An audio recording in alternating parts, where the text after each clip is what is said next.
Ukuphupha imali emhlophe nokuphupha imali emnyama izinto ezimbili ezingefani. Zisho izinto ezimbili futhi ezingefani.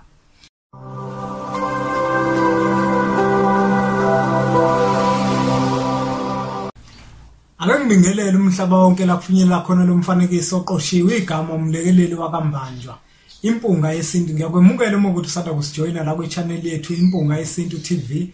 La sifundisana khona izinto ezithinta impilo zethu thina njenganabantu abampisholo bese sizibone ngokwesintu ukuthi singazilungisa kanjani. Namuhla kubafowethu angithandi ukuthi ngigeqa amagula kodwa ngifisa ukukhuluma ngokuphupha imali.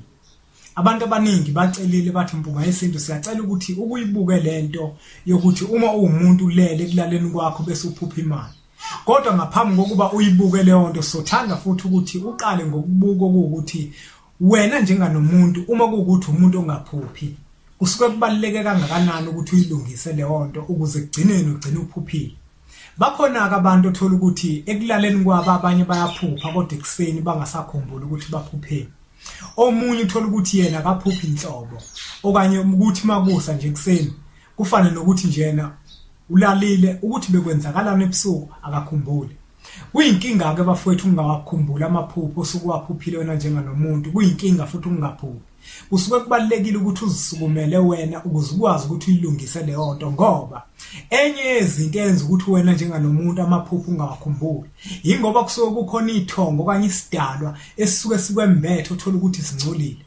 Leso sidalwa lese sisuke singcolile eduze kwakho yise siba umthelela wokuthi izinto ozitshelwa ebusuku ungakwazi ukuthi uzikhumbule.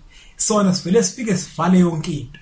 Into esuke kufanele ukuthi yenzeke lapho kusuke kufanele ukuthi kube khona indlela ozohlambululeka ngayo ukuze kuhlambululeke lesasidalwa esikusitha amaphupho. Ngalena kokugeqa amagula kusho ukuthini ukuphupha imali. Njengoba wonke umuntu azi ukuthi imali ihlukene, khona imali euhlweza kube khona imali yamaphepha. Nemali euhlweza nayo ibuye ihlukane futhi ngoba khona imali emhlophe kube khona imali emnyama. Ukuphupha imali emhlophe nokuphupha imali emnyama izinto ezimbili ezingefani. Zisho izinto ezimbili futhi ezingefani. Kusho ukuthini ukuphupha imali yamaphepha? Omunye umuntu uzothi mina ngangaphupha imali yamaphepha ngiyinikwa umuntu othile ekulaleni kwami. Ngathi mangifuna ngathola ukuthi inhlanhla. Yebo inhlanhla kodwa mawuphupha imali yamaphepha lokho kusho ukuthi inhlanhla engelula ukuthi ifinyelele kuwena ngesizathu sokuthi kukhona izinto ezisuke zisakhaleleka ngokwasekhaya ngokwasemsamo. Kusuke kufanele ukuthi uqale ulungise zona qala ngaphambi kokuba leyo nhlanhla ifinyelele kuwena. Bese kuzothi imali euhlweza. Yona imali euhlweza inhlanhla esuke iseduze ukuthi ifinyelele kuwena. Uma imali emnyama nakhona kusuke kukhombisa ukungcola okuthile okanye ungahambi kahle kwezinto okuthile.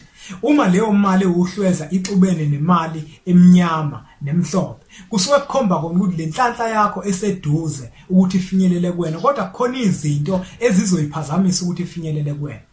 Uma kuphuphela amaphupho lawa achaza inhlanhla akusho ukuthi hlala ugoqa izandla kusuke kufanele ukuthi ulinxuse ithongo ukuthi leyo nhlanhla likukhombisa yona ayifinyelele ize kuwena. Mawufuna ukwazi kabanzi ngalamaphupho ufunde kabanzi thola incwadi esihloko sithi amava ahlabahlosile. Siyacela ke bafowethu ukuthi niphinde nisubscribe la kwi-channel yethu ukuze nikwazi ukufunda kabanzi ngezinto ezithinta isintu sethu thina njenganabantu abampisholo. Ake sithi nje impunga.